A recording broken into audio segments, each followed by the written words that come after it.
Well, welcome everyone to the Writers Guild of Alberta live event with author Katherine Koller.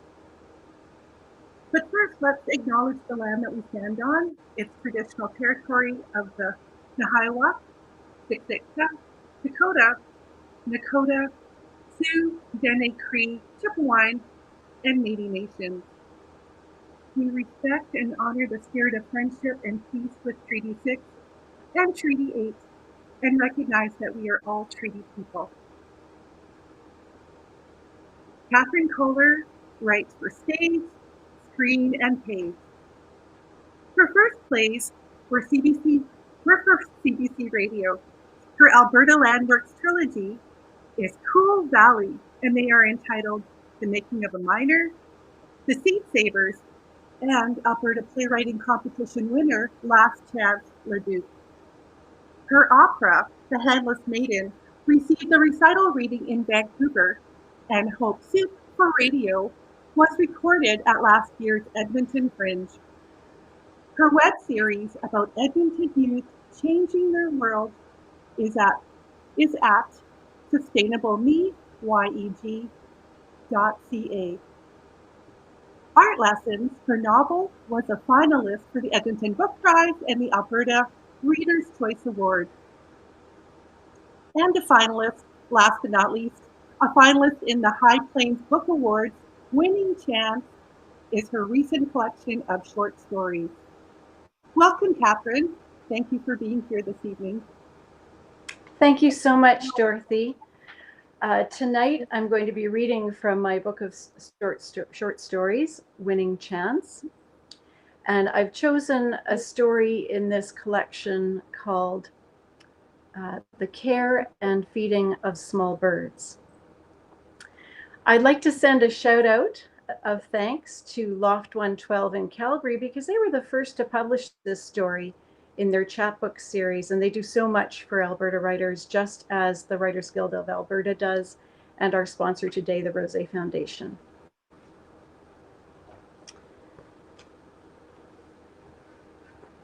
The Care and Feeding of Small Birds. Cloudy looked out at snow falling like dust. He rubbed his eyes. There was a crust on them and crud on the sidewalks. Mom liked them swept down to the bricks. Last year, Cloudy did it every other day. This winter, didn't go outside, not even to go bowling. This morning, only one red sock left in the drawer. Mom talked in his head. Always wear matching socks, Cloudy. Clinging to the single sock was a ringlet of white hair held by a thin blue elastic. Ha, Mom. Cloudy explored the cut edge of hair with his thumb. He used to feel his mustache like this, but Mum made him shave it off. Her lock of hair buzzed with electricity, like an alarm clock, so he buried it in his pocket. He pawed his beard. Go slow so you don't cut yourself. He hadn't shaved all winter either. To find a shirt, he raked the pile in front of his closet. March 11, beamed his clock as he buttoned his shirt bottom to top. 1:45 p.m. He mimicked Mum. Me, an old lady, and then the gift of you. Today you're 32. Already, a curl of her hair is a birthday present. Cloudy hoped for birthday pie. Before winter, he had loaded casseroles, stews, squares, and cookies into the deep freeze in the basement for Mum. In case I die. All winter, he brought the frozen food up one container at a time. Today, one round dish and one square one sat on the bottom of the freezer. He wiggled the toes on his left socked foot, then the naked right one, cold on the basement concrete. Bent over the side, his head and chest in the chill, he grinned because Mom, 5 feet tall, in her little white top bun, could never reach the last pie plate on the floor of the deep freeze. The label read, "Peach for prayer." Her favorite. He was Prayer's favorite helper. Prayer called him my man. He carried the pie up the stairs and set it on the counter.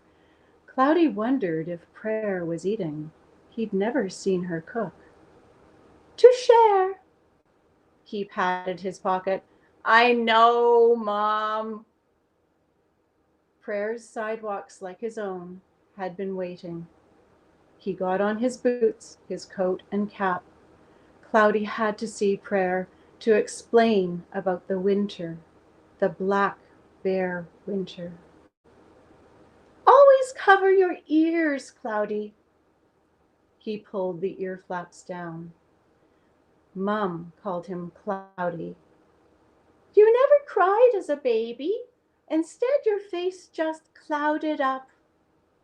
"Ha, you're the one who wanted to cry." But Mom never did, even after Daddy ran away when Cloudy was a baby who never cried. He took the pie and walked to Prayer's. His bare foot inside the boot wanted to warm up, so it went faster than the sock foot until they both stopped at the house next door to Prayer. "The monstrosity," she called it.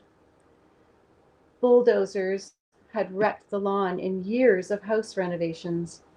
Prayer's lawn had been a thin layer of melting snow, but this had none. Flat and green as a football field on TV. Cloudy took off his glove and bent down to touch. Plastic, like toy grass. Prayer's sidewalk needed chipping. Prayer would be upset. Junk mail hung out of her mailbox. "Flapping like a flag to say nobody's home." The doorbell did not work because he had disconnected it. Prayer didn't like people at the door unless they were invited. She feared for her golden statues and the hangings from Burma. Prayer also had him nail a black brass plate over the mail slot on the door so the cold air couldn't get in.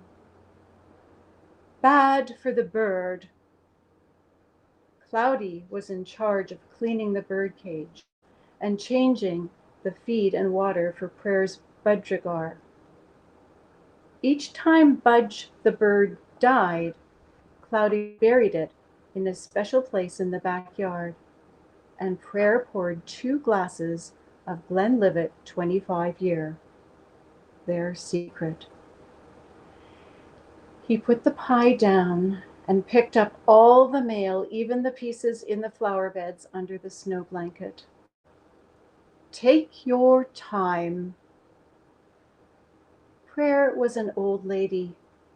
Her friends died a lot, so she drank to the dead regularly. Her glass was full, but his was a splash because he had work to do. After she said, "Now, Cloudy," and they'd each have a Scotch mint. She washed the glasses and he dried and put them away because he was taller and could reach the cupboards better. "Never drink alone." Every time Budge died, the next day he and Prayer would go to Pet World and buy another Budge. Prayer had old eyes, so she paid for driving lessons and the tests so Cloudy could drive her silver Oldsmobile. He passed his learner's permit after 3 tries.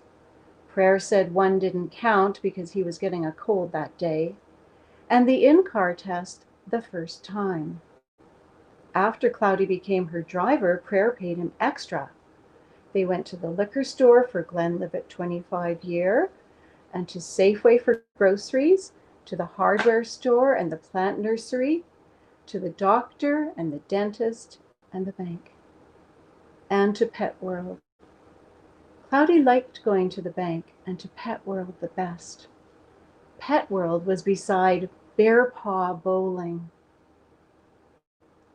Arms now full of flyers and letters, Cloudy rapped the door with his elbow, so it was muffled, but he did it 5 times anyway, their signal. Cloudy's here to work. He looked down at the mail. At home, there was a spreading hill under the mail slot. Bills, bills, bills he did not know what to do with. He would fill a Be Kind to Our Planet grocery bag and take the bag to the bank. Ha! The teller will tell me. Cloudy elbowed the door again. He knew prayer moved slowly, so he waited. He wondered if Prayer had gone on holiday to Las Vegas with Buster, her son, from Toronto. No answer. Cloudy stacked the mail on the porch and fished for his keys, fanning them out. Car's garage and Prayer's house. For emergencies only. Prayer would count the mail overflowing as an emergency. He popped the key in the lock and pushed open the door to the smell of overheated dust, same as always. He took off his boots and made 2 trips to carry the pie and the mail to the sunny kitchen. His bare foot spread wide on the warm hardwood. Hello? Prayer wasn't home, but he could still hear her voice. Junk mail is junk. He opened the cupboard under the sink to get a recycling bag and knocked over 2 empty Glenlivet 25-year bottles that shouldn't be there. They lay on the floor like 2 bowling pins after his best roll. What do you do with dead soldiers? He wrapped the bottles inside newspaper flyers in the bottom of the recycling bag. He sorted the junk mail out from a few pieces of real mail. The flyers and advertising cards went on top of the bottles in the bag so neighbors and bottle pickers and Mom couldn't see. But Mom could see now. Oh, I knew, but I never let on. Prayer's the boss. No more secrets. Cloudy patted his pocket happily. Cloudy saved 1 newspaper flyer for Budge. If the bottles hadn't been cleared out, then what about the cage? The bird cage was empty. Cloudy sighed and slowly fetched the key behind the picture of Prayer's dead husband with a giant ibis bird in one hand and the gun that shot it in the other. Cloudy unlocked the liquor cabinet. Inside was 1/2 and 2 full Glenlivet 25 years. He twirled Mum's tuft of hair between his fingers and then tipped the half bottle so the scotch barely covered the bottom of the glass. Never drink alone. He dipped the ends of the curl into the golden liquid and turned them upside down. Here's to Budge. This was Budge number 11. Cloudy waited for the warmth after 2 small sips. Then he felt inside the little crystal bowl beside the toothpicks in the cupboard. No Scotch mints, only 2 white leftover particles. Prayer must have toasted a lot without him and no one to pick up mints at Safeway. He licked the mint specks off his finger. Better than nothing. He always felt a bit low until there was a new budge. So he hummed the happy birthday tune to himself, made a cup of tea, shined up a fork, and went at the pie. But after the scotch, the song, the tea, and the whole pie, the heavy sadness crept over him. It had held him down like a sleeping bear all winter. He pushed Mum's curls back in his pocket, but he heard her anyway. Time to get busy, Cloudy. He washed his fork and tumbler and took the aluminum pie plate and the recycling bag to the alley trash. The walks needed doing out back, too. He breathed in the snowy air. If he could clean up at Prayers, why not the garbage and the mess at home? But how? With no radio on loud at 6, no eggs over easy, no matching socks, no shirt hot from the iron, no one turning off the TV at night. When Cloudy had questions, Prayer always gave the same answer. Maybe you need a wee woolly nap. He lay down on the daybed in Prayer's spare room under the red tartan mohair blanket. Cloudy didn't hear the front door. Buster wore a black suit. And I'll leave it for you to read the rest of the story on your own.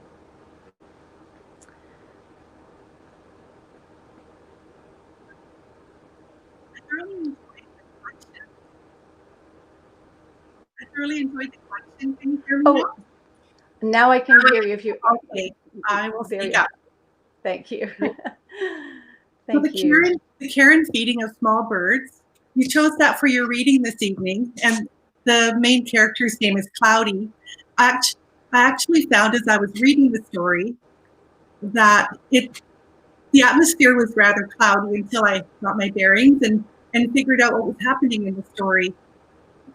And Cloudy's existence seemed rather precarious.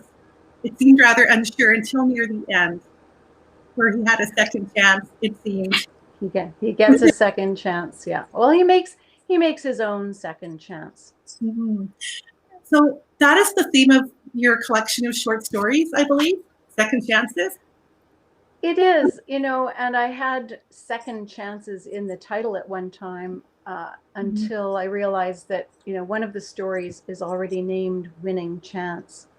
Mm-hmm. So I felt that might be stronger, but they're all about, I didn't know what the theme was until really the collection was put together, but I realized that all of the characters, like all of us really, are on the lookout for that second chance and, maybe a little closer to taking that risk than we were when we had the first chance. So I thought it would be a good theme to work on because some of the characters, sometimes the outcome is very positive, sometimes not so much, but it's about that autonomy that we need to give ourselves permission to use fully as humans. So even with someone like Cloudy, who has a limited cognitive ability and he's got a lot of strikes against him, he still uses what he has to move forward finally. Yeah. Wonderful.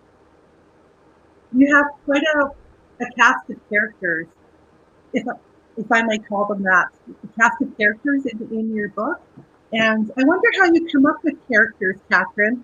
Are they composites of people that you know, or do you enjoy creating them from your imagination as your plot presents itself? I think a lot of them are inspired by maybe someone I've even only seen, never met. Mm. So sometimes I can create a character from just watching somebody. But, you know, Somerset Maugham said that it takes 6 humans to make a character. Isn't that a great quote? That is And I really do think that's true. Another writer everyone knows, Robert Louis Stevenson. He used to position his characters on someone he knew up to three quarters of the person he knew, and then the last quarter he did whatever he wanted with. Mhm. Mhm. So I think the thing is for me that character always comes first. I get to know my character and their voice before I know what the story is about. And stories are such curious platforms to work in, you know, because you don't know what the story is when you begin. I don't anyway. I Mhm. think I know. I think I know what it is about. And then it tells me that it's something quite different sometimes. Yeah. Do you find that analogy quite true then about it's like going into a cave with a flashlight and having to shine it around? Absolutely. That is for me the first draft experience, that being in the dark tunnel with just a flashlight. And for me the real fun of writing comes in the shaping drafts after that, and that can be up to 10. Um, it's really, you know, I think it's really efficient if I can do it in 3, but that Mhm. hasn't actually happened yet. And Mhm. some of these stories took years and years to write. Um, yeah, they. I think someone said, you know, some stories take up to 20 years. I think it was Raymond Carver who said that. Yeah. That makes me feel better as a writer because some just don't seem to go anywhere for a while, and I have to put them aside and then work on something Yeah. different. Exactly. Exactly. Mhm. Yeah. So I noticed that you have written documentary, drama, short stories, and novel. So is this a progression in your writing journey, or do you see yourself going back to different genres as you see fit, as the story leads, or what is your guiding light when it comes to your Mm-hmm. creative process? Mm-hmm. I started my writing career in radio drama. So it was very much, you know, voices in my head. Um, and I moved from there to stage work, working in theater, writing plays, opera libretti, and ballet libretti as well.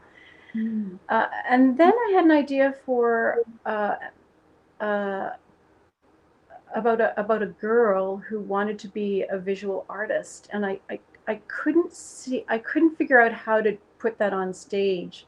Couldn't figure out how to put it on screen. I'd also been doing some screenwriting, and I realized that it had to be a novel, and I'd never written in long form fiction before, and I had to learn how to write a novel, and that's what I did. It took me about 9 years to write that novel, Art Lessons.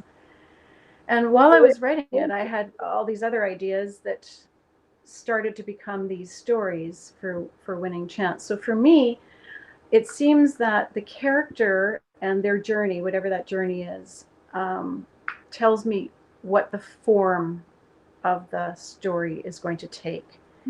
I'm very interested in form, and I really do love switching from one form to another and trying things out in different ways. And in fact, if anyone is a member of the Writers Guild of Alberta, there is this magazine, Westward.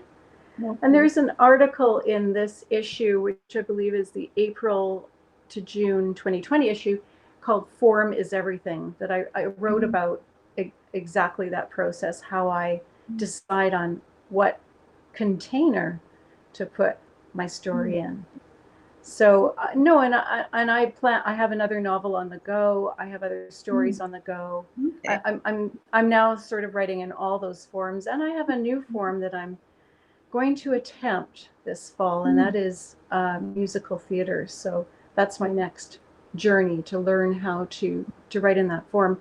And I find that each of them tends to, complement the other. Like you learn from one something that you can use in the next one. So I find it that for me is thrilling. It makes me feel like I'm always a beginner, which is kind of a humbling place to be and a good place to be, I think.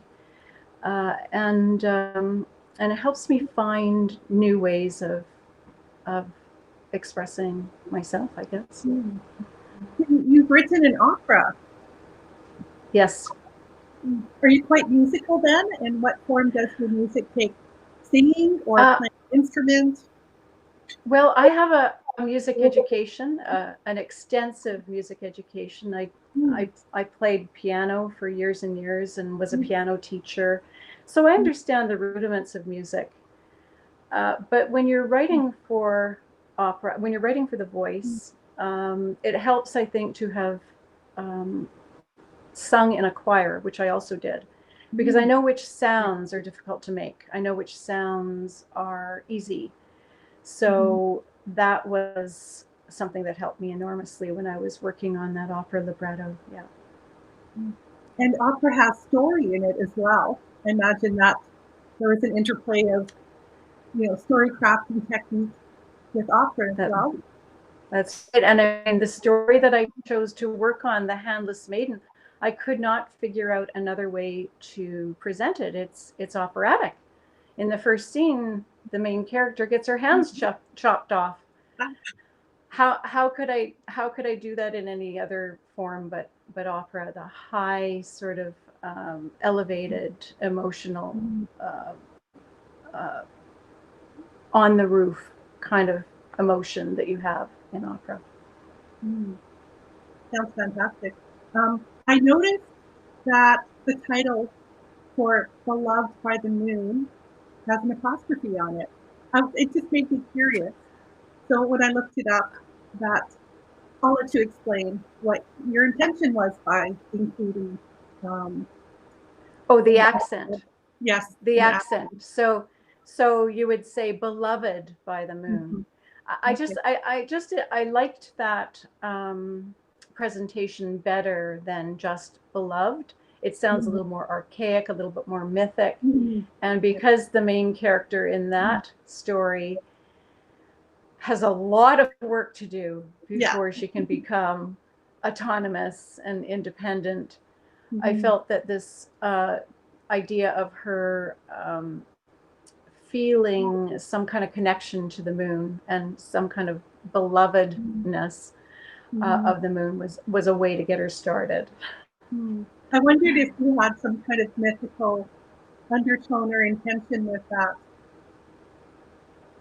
When I looked it up, actually, the first literary reference that popped up was Shakespeare. But, yes. So I wondered with your with writing drama, how that played into it. Yeah. Again, it has the diction. Like for me, the sound of words are so important. As I said, I started in radio drama, so it's just, and maybe that's why I'm drawn to. Writing for the voice and this new piece, musical theater, writing for a large company of singers. But yes, I just, I liked the sound of that. And yes, it is kind of Shakespearean, if you will. Sure. There's such a breadth to your characters as well. Just, I didn't find that there were many lofty characters, but just relatable characters and then characters who are really struggling. And Brenda in Beloved of the Moon, how she, even herself, as the person who is helping Shauna, I believe. Sorry if I have the names wrong. For Molly and Shauna. Molly and Shauna, the exchange, yes, yeah. Yes. So even the helpers in these stories, I find, have, I guess a ways to go, but yet they're helping, which is interesting as well. Yeah, I think that's true, and that's, I think, one of the heroic things about humans, that even if we haven't got it all put together and we're not all sort of sorted out ourselves, that when we can see a need or a place where we have something we can offer, that we do that we offer that. And there's a pretty big ask in that story, Take My Baby. But Shauna does it. And there are consequences. We have another story later on, The Return, which is sort of from another point of view, right? And what happened later. I find that just really kind of comforting that even those who are not maybe on top of their own world have something to offer. We all have something to offer each other. Very good.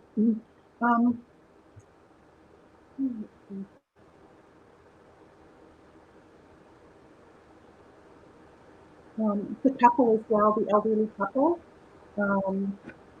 sunset travel for seniors, I believe I quite enjoyed that as well. Well, although the tragic shows up in several of your stories as well. I did feel gutted when that baby, well, I shouldn't give away what happened, but there are we can't give it away. Don't give it all away, but took me to like elevated places, but also I felt gutted a couple of times. Well, that means that you're feeling empathy for the characters, and that means that I've done my job, and so that's fantastic. But even when there is a tragedy, there is also some kind of forward movement for that character too. Sometimes it takes a tragedy to move us ahead. Sometimes it takes us to be, ripped off like Brenda is, before we can kind of understand, okay, just what is it that I want? What is it that I need? Rather than just carrying on as per usual with no human contact, which is how she was. So I also find that place shows up in such a tactile way in your story, with all the minute details. And when I first emailed with you, I asked you where your stories were set. Some of them I felt like I was standing in Edmonton, but then others I felt that connection was a bit more tenuous. And then you confirmed it by telling me there were a few different locations. So could you tell me about that, how you chose locations? Yeah, I'm born and bred Albertan. My father's family is from southern Alberta, so I've been there quite often. I know that landscape. I've set several of my pieces there. I also know the middle of the province, the Red Deer area, and I know the north because I go there quite often too. So I feel like I wanted to sort of do homage to Alberta, and all of those stories take place in Alberta. Some of them it's more obvious just where. But I'm sometimes I'm a little discreet about where it is. But if you are from that place, you will figure it out. Right. Yeah. They're not all urban stories either. Some of them are, in smaller centers. Yeah. That definitely came out. The small town feel definitely came out, especially the one with the old car. I found just the way there was a lot of interaction between the townspeople. So without you telling me, I mean, I hope I'm not wrong. That one seemed to be set in a small town. Am I right? Well, actually, I thought of that one as being in a neighborhood in Northeast Edmonton, which is very much its own little town, Its own community. Okay. That's right. A very close-knit community. But because there was a community policeman, exactly. That it's from the city, but it's, there's a community, but it does have that feel. An older neighborhood. Right. So my original question was on theme, and just wondering how you came up with theme. But so you had some of the stories written beforehand, and then you wrote some additional stories for this collection, or did you have them all written and then you selected the ones you wanted to include in your collection? Well, you know, I had a handful to begin with, and here I was, a playwright, and I didn't know how to write short stories. I've written short plays and I've written monologues, but I didn't know how to write short stories. So I applied to the mentorship program at the Writers Guild, and I got myself an awesome mentor, Merle Coulter, who had written many, many short stories of her own before. And she helped me see where the collection could go. She we worked together for about 4 months. She was the one who suggested, take that story about Molly and Shauna and tell us what happens later. Do another story about that. Great advice from her. So that's another great program for writers in Alberta to access. And I just learned as I went, you know, and as I said, some of them took probably 10 years to write, others maybe 2 years. Awesome. How did you find the submission process for submitting to literary journals? Did you find it easy? Oh, right. Yeah. Was that quite a process for you? It is a process, but I was told by a publisher way before I published my novel, actually. I had inquired with another publisher in Winnipeg, and she was so generous. She said, you know, if you want to write a book of short stories, or even the novel, she said, try to get pieces of it published in journals beforehand, because it just gives you the sense of having finished a few of the pieces, right? You get some, whenever you send to a journal or a magazine and have it accepted, then you get editing. So you take it to the next level, right? So Loft 112 edited that story for me before they published it, and it just took it to the next place, right? And then I think I did some more polishing before it went into the collection. So it is a process. It's a lot of work. You've got to read journals and see what they like and try to match your stories up with theirs. I found that my best luck was when there was a themed call. So for example, Room had a call about travel, and I had that story, Sunset Travel for Single Seniors, and it ended up in that issue. So I really encourage people to do that. I think it's a great way to just, it's also, you know, it's like you can take your collection to your publisher and you can say, well, these 5 have already been published, so there's that kind of, you know, promotion going on, and then you can re-promote it through those same journals. So yeah, that was really great advice. I'm big on asking questions and getting advice from people and following through a lot of the time. Yeah. Good point. I wanted to ask as well, it does sound from what you're telling me that community, the writing community, plays a big part in your process and in your journey as a writer. Absolutely. I really don't think you can write in a vacuum. I think you need other writers to support you. I belong to so many groups because I write in so many different forms, right? But it's awesome because I've got, you know, friends in all these different places. But I take advantage of those programs when they're offered, like this program, for example, because every little bit helps. In your journey. I really wanted to try reading that story out loud with all the voices in it and do a little bit of a performance. So this gave me a platform to do that. One of the things that I did early on is I put together a writing group. So as a playwright, now writing fiction, I wanted to have experienced fiction writers in my group. So I was so lucky to find 2 who are now fast friends, and we've been working for at least 12 years together. And I think there's been about, I don't know, 8 books generated between us, and we meet every couple of weeks, and we never miss a meeting. Yeah. That's fantastic. I love that you work in so many different genres, because some of the advice that I've heard in the past was that a writer is best to choose one genre and just build a large portfolio in that. But I have personally found that impossible. So I'm glad to see that there are other writers in a similar situation who enjoy different forms and different. Yeah, I think you have to let the work direct you a little bit. You have to allow, I guess, the work to take you in whatever direction it wants to go. One of the pieces of advice I had very early in my playwriting career was from John Morrell, Calgary playwright. And he recommended that you do as many jobs in the theater as you could.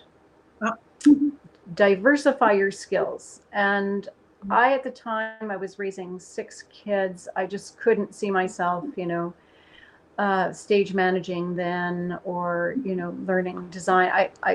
It was too much, but I could start writing in different forms. I could do some nonfiction articles. I could do short plays. I could do screenwriting. So that's what I did, and it has served me very, very well. Fantastic. Do you have a favorite author or two? Oh, I'm a Jane Austen fan, unabashed. Yeah. I'm the mother of 6 daughters, and I've told them all that they have to read Jane Austen before they can date. I don't think I was successful on that, but yeah, no, she's the ultimate for me, and so funny. Yeah. That's awesome. What are you working on now? I'm working on the 3rd draft. Hopefully it's maybe the final draft, but it's going to take me a while, of my next novel. And I'm also working on a short story. I'm going to try doing some flash fiction. I have been, during this pandemic, writing poetry, which is new for me, and I don't really know what I'm doing, but I'm enjoying it. And it's great fun. I'm sure having fun. Yeah. Exactly. And it sort of ties in with writing songs, because songs are another form as well. So I'm trying to keep all the brain cells going. Isn't that the truth? Good for you. Awesome. Wonderful. Is there anything that I haven't asked you about, Katherine, that you'd like to tell us about? Well, I prepared a little share screen here. So is it okay if I do that now? And it's just got it's got the covers of 3 of my books up there: Winning Chance, the stories, then Art Lessons, which is the novel, and if you're a play reader, Voices of the Land is the 3rd one there. And underneath there, I've got my website, and you can hear me read a story from Winning Chance on that website, as well as a chapter from Art Lessons. You can also go to my publisher's website to read a story on my author page there. And I've just put the details of those other books underneath there for you to see. Great. Wonderful. Thank you. I'm so glad that I discovered you as a writer, Katherine. I've enjoyed reading your short story collection, and I'm looking forward to seeing more from you. Thank you so much, Dorothy. It's been lovely getting to know another writer and someone from Fort McMurray. If I ever get up there again, I'll give you a call. Okay.